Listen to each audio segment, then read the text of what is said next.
Sir, and the proud parent of a member of the class of 2023. Thank you for joining us today from rainy St. Anselm College. We in College Advancement continue to stay committed to keeping our alumni and friends engaged, both in person when we can and by offering a variety of virtual programming. We were so excited this summer to begin offering in-person events, and we look forward to offering more over the coming months. However, we have heard from many of our alumni and parents that we should continue the excellent virtual programming offerings. Please contact Patrice Russell or Father Bennett if you have any suggestions for topics for virtual programming. Today's Town Hall with President Favazza is being recorded and will be posted on the college's website for those who couldn't make it live today. Just a reminder to please use the Q&A button on your screen to submit questions. And at the end of Dr. Favazza's remarks, I will lead a Q&A with these questions. Now it's my pleasure to introduce Dr. Joseph A. Favazza, the 11th president of St. Anselm College. Dr. Favazza began his tenure as president in July of 2019. And in that time, he has listened and learned about our community, embraced our Benedictine spirit, and encouraged our students to reach their fullest potential. His leadership in guiding the college during these past 19 months, really easy months of COVID-19, has been incredible. We are truly blessed to have such a dedicated and insightful leader. Please join me in welcoming Dr. Favazza. Thank you, Jim. And good afternoon, Anselmians. Welcome to our Alumni Town Hall. It's great to be with you this afternoon. If you've had an opportunity to visit campus over the past few weeks, you know that the Hilltop is really alive and buzzing with great energy. And we're at a new normal and near normalcy, I would say, as we're starting to come out of the last 19 months or so. I'm really proud of the way that we have handled and managed COVID, making the safety of our community first and foremost, while ensuring that we continue to provide that signature St. Anselm experience for our students. By the end of last year, we were able to hold faithful to our commitment to have commencement for the class of 2021 and to bring back the class of 2020 for their commencement as well. So even though we were challenged by the pandemic, we were very happy that we were able to make good on that promise to hold commencement for both those classes. And indeed, while unfortunately COVID has not gone away, our tremendously successful vaccination effort, where 95% of our students are reporting vaccinated and more than 90% of faculty and staff, all of that has allowed us to return to campus life with near normalcy and with the same sort of experiences that many of you, I suspect, remember so fondly. The fall has been really buzzing, and with a succession of great events, one week after the other, the Alumni Award Celebration, Homecoming, Family Weekend, the President's Society Dinner, which, by the way, was just spectacular. And most recently, this past weekend, we hosted about 750 people on campus for our fall open house. And in addition, in September, we kicked off the 20th anniversary of the New Hampshire Institute of Politics, which, as you know, is unrivaled in its ability to host so many political events and to be the home for civic engagement and political discussion in New Hampshire. Our President's Society Dinner was dedicated to the founding of the NHIOP, and we have many exciting events planned this coming year to celebrate this milestone. So all in all, I would say the mood of the campus has been great, and until yesterday, the weather has been great, but now it's a little bit rainy, but that's okay. It won't dampen our spirits. So I know you all have some questions for me probably. And so let me just give you some brief updates and then we can get right to questions. If you do have questions, just put them in the Q&A section and Jim will share them with me. And with that, at the end of my comments, we can get going with those questions. So first of all, a word about our new class of 2025. Yes, class of 2025, our first year students.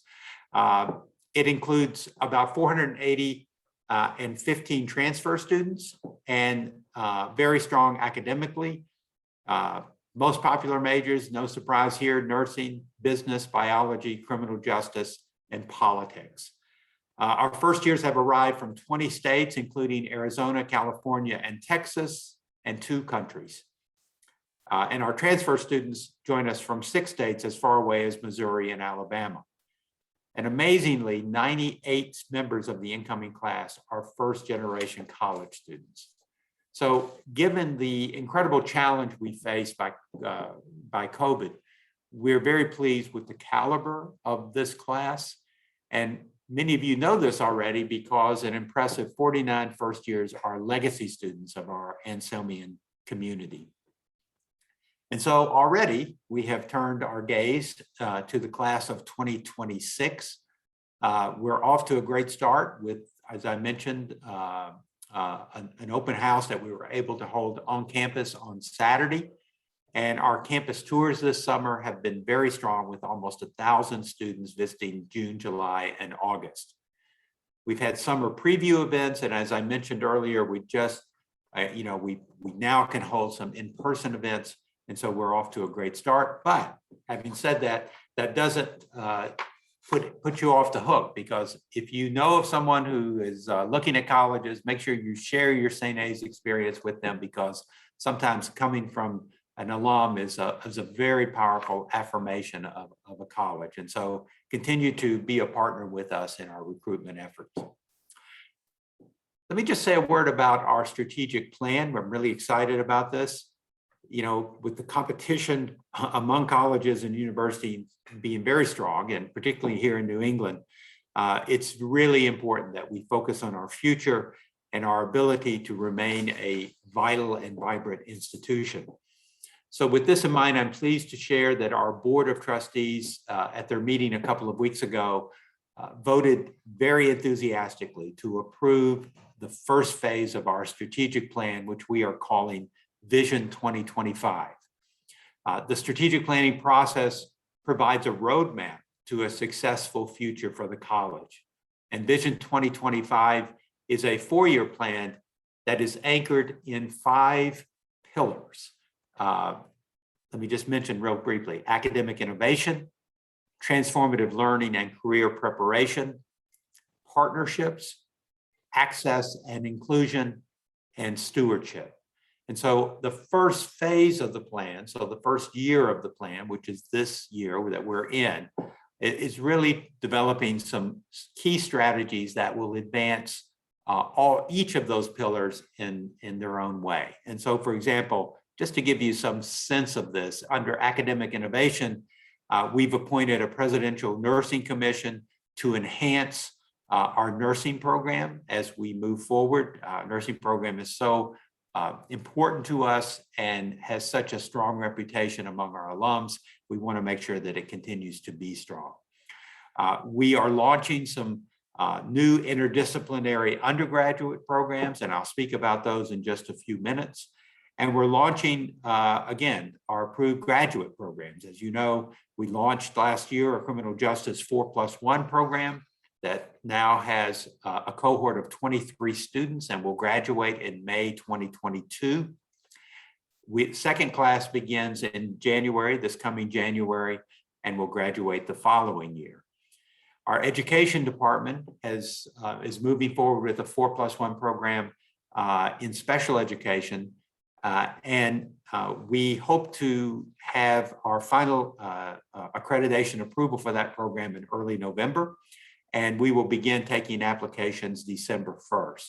Again, the first cohort will begin in May 2022 and graduate the following year. So we're really excited to be launching these graduate programs. We're looking at some others, but again, our thought is it's important for us to play to our strengths, to build on the strengths of our faculty, listen to what the market demand is, and make sure that we are responding with some programs that we know will be excellent and consistent with our mission. Under the under the pillar of transformative learning and career preparation, we want to guarantee that every student has one or more high-impact co-curricular experiences integrated with their academic programs, such as undergraduate research, study abroad, an internship, a community engagement experience out of the Melia Center, a leadership opportunity, one of those connected to their academic program. And we want to do a better job of tracking and communicating the great student outcomes that we have. Under the partnership pillar, just a couple of things. We want to really create some meaningful partnerships with some local hospitals, corporations, educational institutions to extend the St. Anselm experience for our students. And we want to utilize our curricular and co-curricular resources to expand experiential learning and facilitate employment opportunities for students, and to grow a little bit some of our non-tuition revenue with some of our summer camps and other opportunities. Under the pillar of access and inclusion, we want to make sure that we remove any enrollment barriers for underrepresented students. We want to grow the Ernie Thorne 1934 Scholarship Fund and other scholarships for underrepresented students. And we are working this year to develop a diversity, equity, and inclusion action plan that will guide our decisions and our actions over the next 3 years and really make us a more inclusive institution. And finally, under stewardship, we're launching a comprehensive enrollment and marketing plan. We plan to complete the Gregory J. Grapponi Humanities Institute campaign, and you'll hear more about that in a moment. And then we want to complete a facility audit of our academic, residential, athletic, and dining services. So we're very excited about the shape of this plan, the direction it's taking, and I look forward to sharing updates on our progress during future town halls. Let me just say a word about academics. It's at the heart of what we do, so it's important that we spend a little bit of time discussing this. I've already mentioned we're launching some 4+1 programs. We're also in the process of developing and launching, hopefully next year, new undergraduate majors such as in public health and possibly health sciences. We're looking at a number of BS degrees in accounting, for example, and some of the sciences. We also have new majors that we have launched recently or plan to launch, such as cyber criminology and data science and analytics. We have new minors also in graphic design, quantum information science, and astrophysics, among others.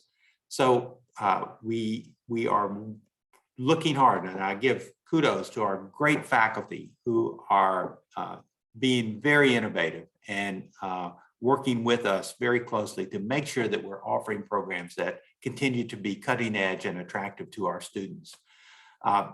To support our efforts to better integrate career preparation and the curriculum, we've just hired a brand new and terrific executive director of our Career Development Center and continue to support our students. We've also just hired a brand new director of our Academic Resource Center. So again, strengthening the ways in which our students are academically prepared and better prepared to launch to their next steps after St. Anselm.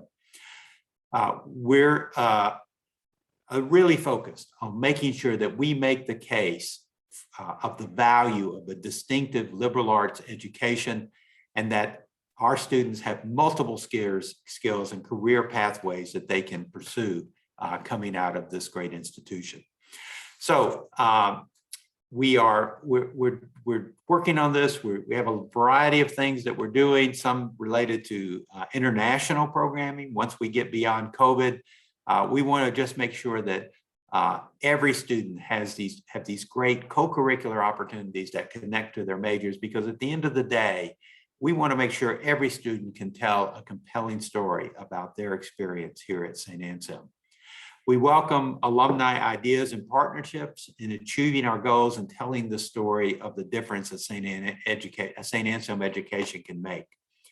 And before moving off of this topic, I also want to share that We've just appointed the college's first Dean of Academic Excellence, Dean Christian Gustafson, who officially began July 1st.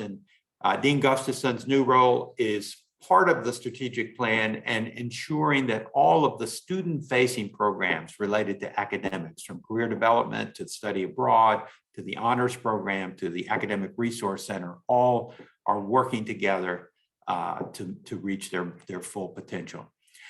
We've also launched a national search for a brand new vice president for academic affairs that we hope to conclude this spring. And just a word to thank Brother Isaac Murphy, who recently moved out of that BPAA role and is now working as the executive vice president within my office. So as you can hear, there's a lot of activity on our academic division, which is great news for the college. And it's the cornerstone of a St. Anselm education. Again, that strong liberal arts curriculum with the signature humanities program. So that remains bedrock. It's critical to us. And it is something that I'm sure you recognize as something that was important to your experience at St. Anselm. Just want to say a quick word about our new dining partner, AVI Food Systems. As some of you may know, in mid-July, the college transitioned the management of our dining services to AVI Food Systems following the retirement of Rosemary Stackpole. I always laughed and said we had to hire an entire company to replace Rosemary because she was so invaluable to us. While it's been a challenging moment in the food industry with serious labor shortages and supply chain issues, I'm sure you've read about this. I'm sure you've experienced it perhaps in some of your local restaurants. We're certainly seeing it here, but we can remain committed to maintaining the excellence of our food program. AVI was handed quite a challenge, with nearly half of the positions in dining services vacant when they arrived, but they have impressed us with their commitment to achieving the high expectation that we have set. They are focused on delivering top quality food and customer service that earned us a national ranking and on taking care of our beloved food services staff. The labor shortages forced AVI to temporarily limit the stations in the servery, but I am happy to report that they have now reopened favorites like the grill, and they have added popular stations like a new sushi bar, and other favorite stations like the deli will be opening soon. So we're really pleased that important transitions like Thanksgiving pies and the gingerbread house contest and Christmas feast will be back after a year of layoff due to COVID. AVI has some exciting plans to add new dishes to the many longtime favorites and to upgrade the servery with a refresh that will begin at the end of this academic year.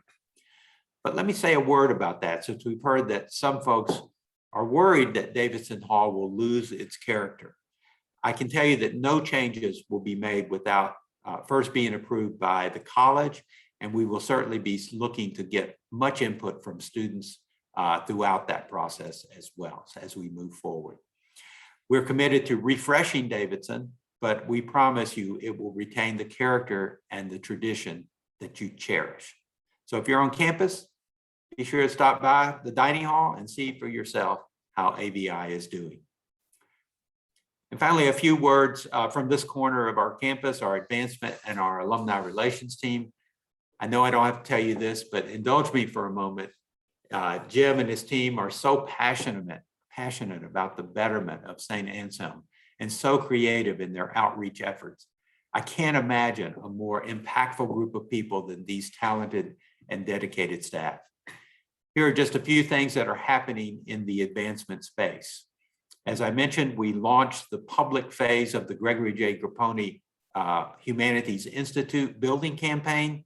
Again, having the humanities at the core of our liberal arts is a distinctive aspect of our education. So it seems right that they should have a physical home. We will transform the current print shop building behind Alumni Hall into a multi-purpose classroom, event, and performance space that will serve as the hub for the humanities in New Hampshire, and in a similar fashion of how the Institute of Politics is home to civic engagement. The campaign is off to an extraordinary start with a goal of $2 million several generous benefactors have already made leadership gifts, and I'm pleased to announce that we have already raised $1.3 million. I'm very grateful to the campaign steering committee, including its honorary chair, filmmaker Ken Burns, and our 3 alumni chairs, Beth Kelly from the class of 1983, and Sue Connolly and Mike Regal, both from the class of 1992. And of course, a very special thank you to Bob and Bev Grapponi, without whom this endeavor would not be possible. They are fulfilling the dream of their son, Gregory, class of 1994, whom this endeavor would not be possible. 2 challenge grants have been created by generous donors to encourage others to support the campaign. The Grapponi Challenge and the Bouchard Challenge in honor of Professor Gary Bouchard, the Executive Director of the Humanities Center, and as many of you know, very beloved on campus and really the heartbeat of the Hilltop. So looking ahead, the annual fund team is making plans for Giving Tuesday. So mark the date of November 30th on your calendars. So we will be raising funds in order to meet those challenge grants. Fundraising efforts will be centered on the ideals of service and giving back. The advancement team is proposing to once again include not only the Anselmian BREAK program, the BREAK program, formerly known as Service and Solidarity, but also the Melia Center for Community Engagement and the Ernie Thorne Class of 1934 Scholarship for Racial Equity. So again, November 30th, mark your calendar. And on the Alumni Relations side, it's been wonderful to host in-person events again. As on Thursday, October 14th, as I mentioned, we had an incredible President's Society dinner with over 200 members of the President's Society here for Mass, followed by a reception under a tent in front of Alumni Hall. On September 24th, the Alumni Council honored 9 Anselmians at their 2021 Alumni Awards for their inspiring achievements and generous contributions to the college and their communities. And we have a number of alumni events coming up. So watch for announcements and join us for several enjoyable evenings gathered as an Anselmian community. And before I get the question, I know you're all anxious for me to get the question. Let me just say that I'm really, really happy that we have once again restarted our fall athletics. It's been great to have our teams competing in their respective sports this season for the first time since 2019. This past weekend, our football team notched a great win against Pace as they head into their final game of the season. This weekend, sophomore quarterback Drew Willoughby leads the NE10 in average passing yards per game and has earned Rookie of the Week recognition 3 times. In the last full season in 2019, our field hockey team was on the national stage competing in the Division II NCAA finals. This year, they picked up where they left off with a 13-3 record and a number 6 national ranking. It'll be great fun to watch as these tournaments begin. It's been a terrific start too this fall, and our winter sports are already beginning with our women's hockey team recently taking down national powerhouse in UMaine, and our men's basketball topping the NE10 preseason coaches poll. So if you have a chance to join us, we'd love to see you in the stands cheering for those Hawks. And so at this point, let's take a few questions and see what's on your mind. Thank you, Dr. Favazza. I'm going to let you catch your breath for a second. One of the questions is related to any updates on plans for golden anniversary celebrations for the classes of 1970 and 1971. So I'll take that question. We had a board meeting a couple of weeks ago and a college advancement committee meeting a week or two before that. It's been evident throughout COVID, not only the institution's commitment to delivering on all reunions that were lost during COVID, but also the Board of Trustees full commitment. So we will be announcing in the next week and a half that we'll be having triple reunions over back-to-back weekends. So the first 2 weekends in June. So stay tuned. Those reunion classes will be receiving information in the next week or two. Patrice and her team and Father Ben will be sending that out. All right, on to the next question. Dr. Favazza, someone is wondering what the gender composition is now at St. A's. Great question. So in the incoming class, it's really right around, I would say 59% women and about 41% male, which I think is a gender distribution across 4 years. So and for colleges like St. A's, that's not unusual. You know, as you know, I came from a college a little bit to the south of Boston. That's a big competitor of St. A's, and it was about the same gender balance. And so so we're running about anywhere from 59% women, 42% male. Great, thanks, Dr. Favazza. I want to remind everyone to use the Q&A function if you have any questions. The next question has to do with, just if you could talk a little bit about how Abbot Mark's doing and the rest of the monks. I know that, Joe, you and I were with the monastic community and the New Hampshire clergy and some of our alumni clergy last Wednesday night at Clergy Day. Yeah, Abbot Mark and the community, they're doing great. Abbot Mark and I meet probably every 2 weeks or so and are in good communication. We get along really well. Not only were we together with the monastic community for Clergy Day, but also they were also at the President Society reception. And it's always so good for our alums to come back and see the monks and to interact with them. So as far as I know, everything is going well, and everyone in the monastic community continues to be a vital part of life on campus. Right. I know Patrice and Father Bennett have some virtual webinars coming up with members of the monastery too. So stay tuned. The next question is, St. Anselm continues to look to the future with a focus on campus upgrades and improvements, most recently with planned renovations to Davison Hall and the kickoff of the Humanities Institute's capital campaign.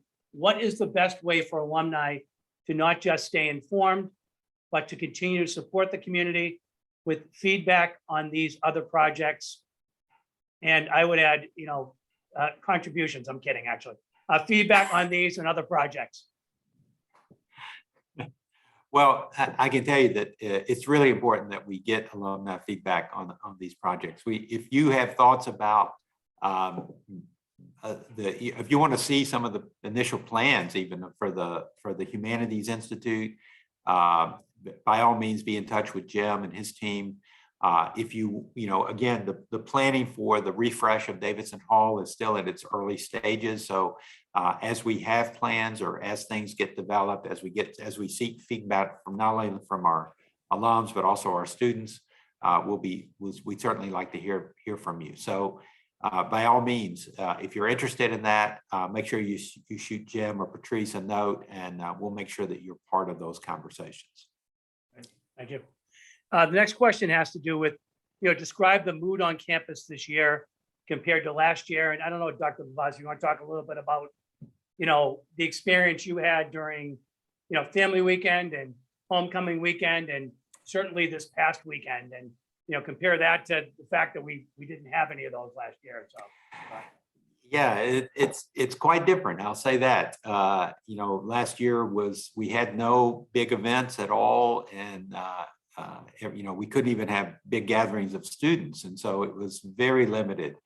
And I so appreciate the fact that our students hung in there with us, and our parents as well. This year is very different. So, for example, for Parents Weekend, I was just astounded what kind of participation we had, and I was particularly surprised, I guess, but not really, of how many sophomore parents were on campus, and I realized that because they had no opportunity last year to come for a family weekend, and so it seems like we had a lot of sophomore parents, a lot of first-year parents, and it was a very, very exciting weekend. We had a great football game, and it was just fun to have everyone on campus. This past weekend for the open house, it was great to see so many students interested in St. A's. They were excited. Parents were excited to be back on campus or to be on campus for the first time. And you forget, you forget that it's important that for us who work here to know that St. A's has such a great academic reputation, and that it continues to be an attractive option for many students. Yeah, we have to work really hard and thoughtful to make sure that we continue to recruit and have strong classes. But it is nice to know that our reputation precedes us. We just got to get the word out as wide as we can. So you can help us with that. Right. And actually, that was the next question in terms of how can alumni help, specifically, can they contact the admissions office, or, what's the best way to assist with the admissions process? Yeah, I mean, certainly our Vice President for Enrollment Management, Steve Gage, and our Director of Admission, Michael Iorio, love to hear from you, particularly if you have a student that you think has expressed some interest in St. A's, or you think would appreciate receiving some information about the college. By all means, shoot them an email, shoot any of us an email, and we'll make sure that that they get that information or get contacted. If there are opportunities for you to visit with some students, or maybe go back to your own high school and talk about St. A's, we'd love to, if you're interested in that, we'd love to hear from you, and to see if we can work with you to make sure that happens. So yeah, we need all the partners that we can get, as I say often, it takes a village to recruit a class, and you are part of that village. So thanks for all your willingness to do that. Great. And also, Dr. Favazza, our good friend Michael Iorio just commented that we should feel free to mention we have a alumni fee waiver email that was just sent out, actually. So, keep in mind to please share that information with family members and neighbors and so forth. The next question, I don't know if we both want to take it, maybe you can start off with the Dr. Favazza, but it's what opportunities exist for alumni to mentor students? I don't know if you want to talk about the recent change in the career services. I know you mentioned Christine, but we just had an exciting hire in that office also. And then maybe I can talk about what the alumni office specifically is doing.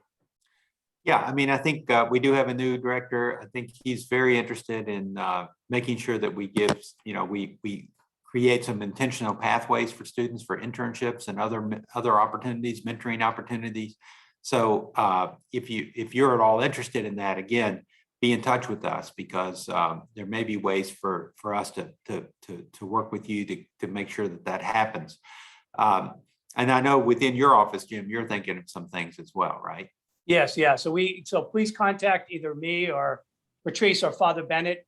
We have a partnership with a variety of other departments, number of other departments on campus, as well as with our student alumni ambassadors. And, Dr. Favazza had mentioned, about the strategic plan, and the one thing we want to do is find as many, provide as many internship opportunities for our students. So maybe while you're providing an internship for one of our students, or a job for a recent grad, you can mentor the recent students and even mentor a recent grad with their company. So please, send along that information to us, and we'll make sure it gets into the right hands.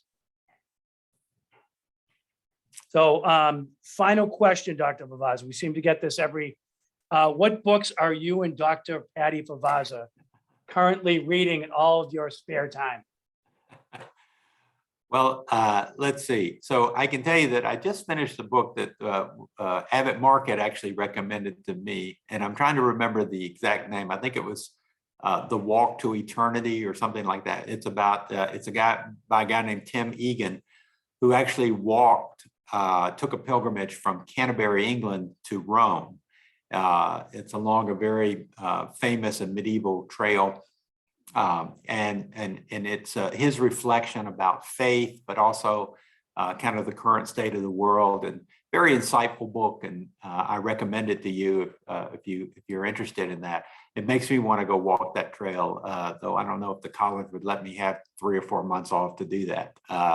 But it's a great book, and I know that Patty is reading some mystery novels right now. She's hard at work on a lot of her own research related to early childhood special ed, and so kind of to kind of take a break from that. She gets into some mystery writing. I think right now she's reading one by a novelist called Tara French, who's written a series of novels.